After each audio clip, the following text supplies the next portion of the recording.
बिस्मिल्लाहिर्रहमानिर्रहीम। अस्सलाम वालेकुम नाज़रीन, मैं अहमद फ़वाद हूँ। आप मेरा यूट्यूब चैनल देख रहे हैं।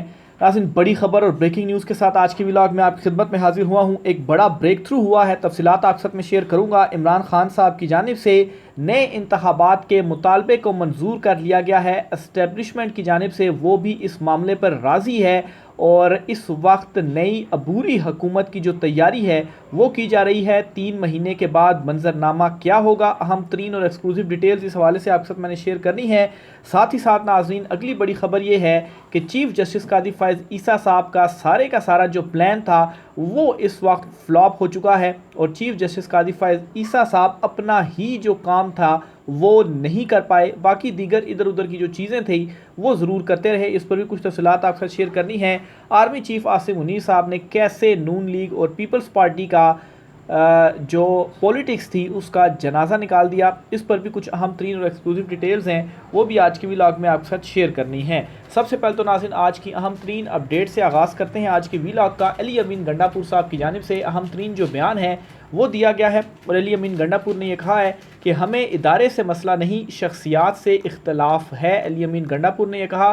रावलपिंडी में जुडिशल कमीशन में मीडिया से गुफ्तगू करते हुए अली अमीन गंडापुर ने यह कहा कि इस मुल्क में जज़ा और सज़ा नहीं हो रही। जाली और बेबुनियाद मुकदमात में इमरान खान जेल में हैं। पूरी कौम को पता है कि अदलिया पर दबाव है। हम अदालत अदलिया के साथ खड़े हैं। वफाक जो काम कर रहा है वो आइन और अदलिया के ख़िलाफ़ है। मौजूदा हुकूमत कंधों पर है। अदलिया में फेयर ट्रायल हुआ तो सब सामने आ जाएगा। मुल्क को बार बार तोड़ा जा रहा है। इनको आइन के आर्टिकल 6 के तहत सजाए मौत दी जाए। मुल्क तोड़ने वालों को फांसी देना होगी। हमारे वर्कर्स पर बड़ा जुल्म हुआ है। परवेज़ खटक ने पार्टी छोड़ दी है और डर कर पश्तूनों की नाक काट दी है। मरियम नवाज़ खातून है, हमने लिहाज किया, हमारे कल्चर में ये नहीं है। बहरहाल ये अहम तरीन जो बयान है वो अली अमीन गंडापुर साहब की जानिब से दिया गया और साथ ही साथ उन्होंने ये भी कहा है कि जो हुकूमत की आल पार्टीज़ कॉन्फ्रेंस है उसमें शिरकत करने का जो फ़ैसला है वो इमरान खान साहब का है और इमरान खान साहब के फ़ैसले के मुताबिक इस ऑल पार्टीज़ कॉन्फ्रेंस में जो शिरकत है वो की जाएगी। और इमरान खान साहब की भूख हड़ताल के हवाले से भी उन्होंने गुफ्तगू की और ये कहा कि इमरान खान साहब ने जैसे ही अपनी भूख हड़ताल का आगाज़ किया तो वो सिर्फ इमरान खान की भूख हड़ताल नहीं होगी बल्कि पूरी कौम इमरान खान के साथ जो भूख हड़ताल है वो करेगी। तो यह अहम तरीन जो बयान है वो अली अमीन गंडापुर साहब की जानिब से सामने आया है। दूसरी तरफ नाज़रीन, राना सनाउल्लाह इस वक्त बिल्कुल ही अपना जो हवास है शायद वो खो चुके हैं और वो ये कह रही हैं कि मुल्क दुश्मन पाकिस्तान तहरीक इंसाफ के ज़रिए पाकिस्तान में अफरा तफरी चाहते हैं। ये राना सनाउल्लाह की जानिब से जो अहम तरीन बयान है वो दिया गया है। बहरहाल राना सनाउल्लाह साहब, आप के इस बयान पर आपको शर्म आनी चाहिए क्योंकि पाकिस्तान तहरीक इंसाफ वही जमात है जिसके अभी कुछ रोज़ पहले आप इस हद तक मिन्नत तरले कर रहे थे कि आपने ये कहा था जी कि पाकिस्तान तहरीक इंसाफ हमें कह दे कि आप हमें अप्रोच करके और आएँ और हमारे साथ मुज़ाकरात करें और हम आपको डील देते हैं तो हम खुद आपके पास जाएंगे, इमरान खान के कदमों में बैठ जाएंगे और इमरान खान साहब से जो डील है वो मांगेंगे। तो चूँकि अब इनकी दाल नहीं गली और भरपूर दबाव के बावजूद इमरान खान साहब नहीं माना और इस वक्त इस्टेब्लिशमेंट और इमरान खान साहब के दरमियान जो ये एक बड़ा दावा मैं आपके सामने रखना जा रहा हूँ, जो ब्रेक थ्रू हुआ है, तो ये जो हुकूमत है ये भी मुकम्मल तौर पर हवास बाख्ता इस वक्त हो चुकी है क्योंकि इनको तो अपनी जो नैया है वो डूबती हुई नज़र आ चुकी है कि सिर्फ़ और सिर्फ इनके पास एक ही तरीका था जी कि ये हुकूमत में रहें तो इनकी बचत है। अदरवाइज़ इस वक्त ये इस काबिल भी नहीं है कि ये अपने हलकों में जा सकें अवाम में। तो इस वजह से इस किस्म के जो बयानात हैं वो भी सामने आ रहे हैं और आइंदा आने वाले कुछ दिनों के अंदर आप ये भी देखेंगे कि एंटी एस्टेब्लिशमेंट जो बयानिया है दीगर जमातों की जानिब से, इसमें भी तेज़ी आएगी। आगे बढ़ते हुए जी जो बड़ी ख़बर है, जो इमरान खान साहब के नए इंतखाबात और इस्टेब्लिशमेंट की रजामंदी के हवाले से, इस पर आपको बताता चलूँ जी। फ़खरुर रहमान साहब हैं, सीनियर सहाफ़ी हैं। ये मैं आपको इनका जो ट्वीट है अगर आप देख पा रहे होंगे, शायद इधर सही नहीं पढ़ने होगा लिखने, लेकिन इन्होंने ये ट्वीट किया है और इनके ट्वीट को अक्सर मैं कोट भी करता रहता हूँ। ये लिखते हैं कि ब्रेकिंग न्यूज़, लोग पाकिस्तान तहरीक इंसाफ पर पाबंदी की मनसूबाबंदी कर रहे हैं। अवाम ने इनकी सियासत पर पाबंदी 8 फरवरी को लगा दी है।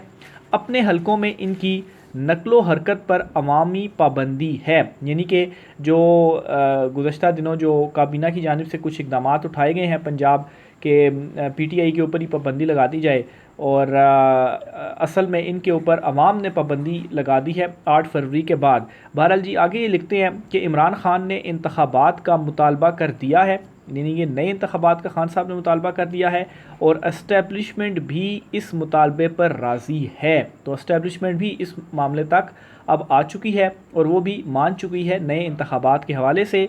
और इस वक्त हो क्या रहा है, अबूरी हुकूमत की तैयारी जो है वो की जा रही है। अबूरी हुकूमत यानी कि अबूरी सेटअप, और ये सारे का सारा जो काम है इन 3 से 4 महीनों के अंदर होगा और इन 3-4 महीनों के बाद जो मंजरनामा है वो आपको अचानक से तब्दील होता हुआ भी नज़र आएगा। तो ये एक बड़ा ब्रेक थ्रू है जी फ़खरुर रहमान साहब की जानिब से जो दावा किया गया है। आगे चलते हुए जी इमरान खान साहब की जानिब से एक अहम तरीन जो बयान है वो भी दिया गया है। इमरान खान साहब ने कहा है कि जनरल आसिम मुनीर यानी कि आर्मी चीफ साहब ने नून लीग और पीपल्स पार्टी का जनाजा निकाल दिया है।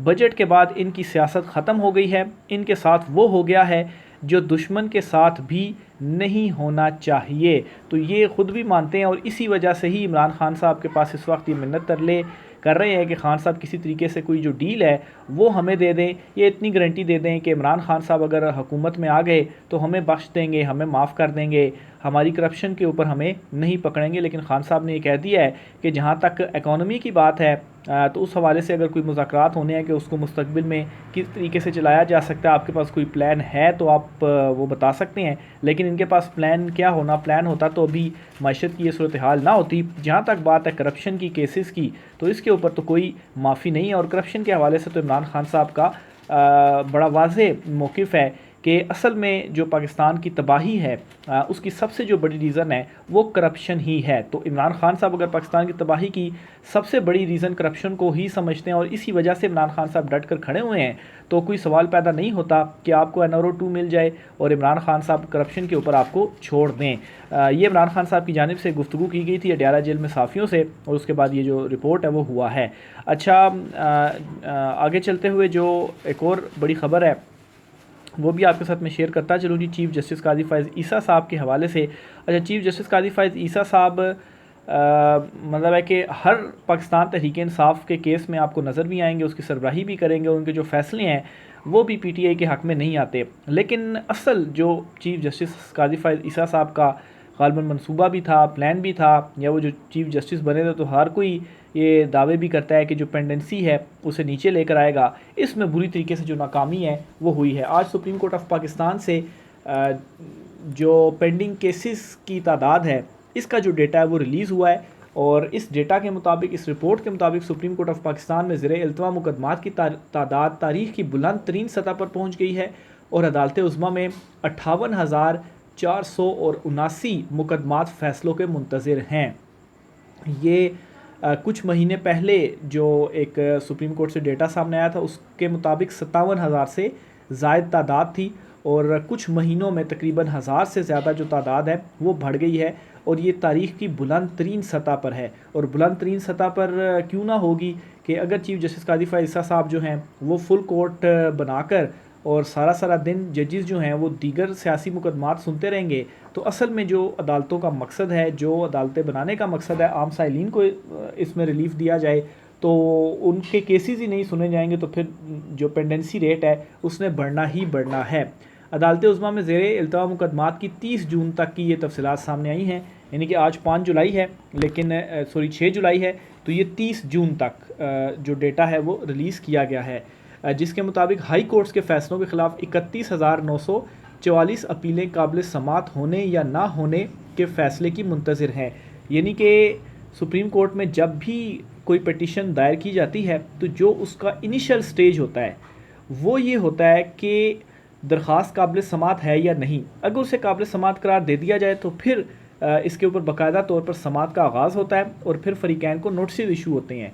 तो आलमोस्ट 50% से भी ज़ायद केसेस तो ऐसे हैं जिन पर इनिशियल समात भी नहीं हुई। तो अंदाज़ा लगाएं, इनिशियल समात यानी कि डिसाइड नहीं हुआ कि दरख्वास्त काबिल समात भी है या नहीं है। और बाकी कोई 27,000 मुकदमात हैं जो अभी ऊपर नीचे सुने जा रहे हैं। तो ये इस वक्त की सूरत हाल है सुप्रीम कोर्ट ऑफ पाकिस्तान की। इसके अलावा फ़ौजदारी अपीलों की तादाद 10,000 से तजावुज़ कर गई है। 16 से 30 जून के दरमियान ज़ेरे इल्तवा 3,324 जेल पटिशन्स में से एक का भी फैसला ना हो सका। यानी कि 14 दिनों के अंदर जो 3,324 ज़ेर इल्तवा जेल पटिशन्स थी उन पर, यानी कि ये ऐसी पटिशन्स होती है कि इनके ऊपर जल्दी फैसले किए जाने चाहिए, लेकिन इन पर भी फैसला नहीं हो सका। सुप्रीम कोर्ट में 16 से 30 जून के दरमियान 473 मुकदमा दायर हुए। 14 दिनों का डेटा जो शेयर किया गया, 473 मुकदमा दायर हुए और जो मुकदमात निपटाए जाने की तादाद थी 14 दिनों की वो 201 थी। तो इससे आप अंदाज़ा लगाएं कि जो मुकदमात दायर हुए वो दुगने थे और आधे से भी कम जो मुकदमात हैं वो निपटाए गए हैं। तो ज़ाहिर सी बात है इस हिसाब से तो जो केसेस की पेंडेंसी है उसने बढ़ना ही बढ़ना है। तो काजी साहब के ऊपर इस हवाले से वसीम मलिक साहब हैं, तनकीद करते हुए लिखते हैं कि बने हैं अहले हवस मुद्दई भी मुनसिफ भी। सूरत हाल ये है कि सुप्रीम कोर्ट में ज़ेर इल्तवा मुकदमात की तादाद तारीख की बुलंद तरीन सतह पर पहुँच गई है। 30 जून की तारीख के दस्तयाब डेटा के मुताबिक 58,479 मुकदमात फ़ैसलों के मुंतज़िर हैं, मगर वतन अज़ीज़ के मुनसिफ़ आज़म जनाबे काजी फ़ाइज़ ईसा की तरजीहात क्या हैं, मुलाहिज़ा कीजिए। नंबर 1 उनकी तरजीह है हुकूमती जमात को तहरीक इंसाफ की मखसूस नशिस्तों से नवाजने के लिए इलेक्शन कमीशन के फ़ैसले का साथ देना। ज़ाहिर सी बात है मखसूस नशिस्तें मिलेंगी चुनतखब हुकूमत को, तो तभी वो आईनी तरमीम करेंगे और उसमें फिर काजी साहब को एक्सटेंशन भी मिल पाएगी। तो ये पहली उनकी तरजीह है, वसीम मलिक साहब लिखते हैं। दूसरे नंबर पर इलेक्शन कमीशन के इंतखाबी किरदार पर सवालात ना उठने देना, यानी कि बार बार जो वो रेस्क्यू कर रहे थे इलेक्शन कमीशन के वकील पर, कोई दूसरा जज सवाल उठाता था तो बतौर चीफ जस्टिस या जज किसी वकील को रेस्क्यू करना, इलेक्शन कमीशन को रेस्क्यू करना, तो ये भी बड़ा सवालिया निशान है। फॉर्म 47 को हर सूरत तहफ़्फ़ुज़ फराहम करना, जो फ़ैसला भी दे दिया गया, ट्रिब्यूनल्स के नोटिफिकेशन मुअत्तल हो गए हैं और फॉर्म 47 वाले जो हैं वो अभी बैठे हुए हैं और उनके ख़िलाफ़ जो केसेस ट्रिब्यूनल के जजेस सुन रहे थे वो अब नहीं सुन रहे। तो इन एक किस्म का इनका जो फ़ैसला था उसने तहफ़्फ़ुज़ फराहम किया। नंबर 4 अदलिया में मुदाखलत से इनकारी जजिस के ख़िलाफ़ रियासती किरदार का साथ देना, यानी कि जो मुदाखलत हो रही है अदलिया में इसके ऊपर मुकम्मल खामोशी। और 5वीं तरजीह काजी साहब की है तहरीक इंसाफ से मुतल्लिक़ तमाम मुकदमात की समाअत अपनी सरबराही में हम ख्याल जूनियर जजिस के बेंच में करना। तो ये जी चीफ जस्टिस काजी फ़ाइज़ ईसा साहब की तरजीहात हैं। जहाँ तक मामला है सुप्रीम कोर्ट में दीगर आम साइलिन के केसेस का, तो वो बढ़ते रहें, आम साइलिन आते रहें, वो ख्वार होते रहें, वो जलील होते रहें। काजी साहब तो उनकी जो तरजीहात है वो तो कुछ और ही हैं। तो ये नाज़रीन कुछ अहम तरीन तफसीलात थी। इसके साथ ही आपको बताता चलूँ कि पाकिस्तान तहरीक इंसाफ ने जो अपना जलसा मुअत्तल किया है, महमूद अचकज़ई जो कि तहरीक तहफ़्फ़ुज़ आइन जो एक बनाया गया था अलाइंस, उसके सरबराह है, उसमें PTI भी है। तो वो बड़े शौक़ नया नाला भी हैं PTI की आदत से कि उनसे कोई रब्ता नहीं किया गया और ये जो मुअत्तल है वो जलसा कर दिया गया है। और इसके बाद से PTI की क़यादत के ऊपर भी जो सवालात हैं वो उठ रहे हैं। इमरान खान साहब को एक और केस में रिलीफ मिलने जा रहा है। लाहौर की इंसदाद दहशतगर्दी अदालत ने इमरान खान की जिना हाउस, अस्करी टावर और थाना शादमान जलाओ घेराव के मुकदमात में अबूरी ज़मानतों पर फ़ैसला महफूज कर लिया है और फ़ैसला 9 जुलाई को सुनाया जाएगा। तो ये एक अहम तरीन दरख्वास्त थी और ये कोई 3-4 उसमें इमरान खान साहब के हवाले से मुकदमे थे, तो इस पर 9 जुलाई को फ़ैसला आएगा। और ये मोहम्मद अशफाक साहब है, वो इसको इस तरह से लिख रहे हैं कि एक और रिलीफ़ मिलने जा रहा है। अभी तो फ़ैसला तो नहीं आया, लेकिन चूँकि जो मुकदमे हैं इनमें कुछ भी नहीं प्रूव हो सका इमरान खान के अगेंस्ट। जितने भी इस तरह के मुकदमे कायम किए गए हैं इमरान खान साहब उसमें रिलीज़ हो रहे हैं। तो ये कोर्ट रिपोर्टर भी है, तो अपनी असेसमेंट के मुताबिक इन्होंने लिखा है जी कि इसमें इमरान खान साहब रिलीज़ हो जाएंगे। आखिर में जी शाहिद खाकान अब्बासी साहब ने अपनी नई जमात का आज ऐलान कर दिया है, उन्होंने लॉन्चिंग की है और इस नई जमात की लॉन्चिंग की जो तकरीब थी इससे उन्होंने ख़िताब किया है। और इससे ख़िताब करते हुए उन्होंने कहा है कि नून लीग ने वोट को इज़्ज़त दो की सियासत छोड़कर इक़्तिदार की सियासत शुरू कर दी है, इसीलिए वो नून लीग से साइड पर हुए। और शाहिद खाकान अब्बासी साहब ने तो ये भी कहा है जी कि इस वक्त पार्लियामेंट में जो अक्सरियत बैठी हुई है वो उनकी है जो कि इलेक्शंस नहीं जीते। तो शाहिद खाकान अब्बासी ने तो पूरी चार्जशीट लगा दी है कि नून लीग ने समझौता कर लिया इक़्तिदार की खातिर और मुबैना धांधली के ज़रिए वो इस वक्त चुनतखब होकर ऐवान में बैठे हुए हैं। और नून लीग का जो बयानिया था वोट को इज़्ज़त दो वाला, वो इन्होंने छोड़ दिया और इन्होंने इक़्तिदार की खातिर जो डील थी वो की, तो इस वजह से मैं नून लीग से अलहदा हो गया। तो शायद खकान अब्बासी हैं जी, इनकी अपनी जमात के थे और इनकी अपनी जमात के अहम तरीन लीडर थे। 35 साल इन्होंने नून लीग में गुजारे हैं। ये इनके अगेंस्ट गवाहियाँ दे रहे हैं। राय का इज़हार कीजिएगा। आज की व्लॉग से इतना ही, इजाज़त दीजिए। अल्लाह हाफ़िज़।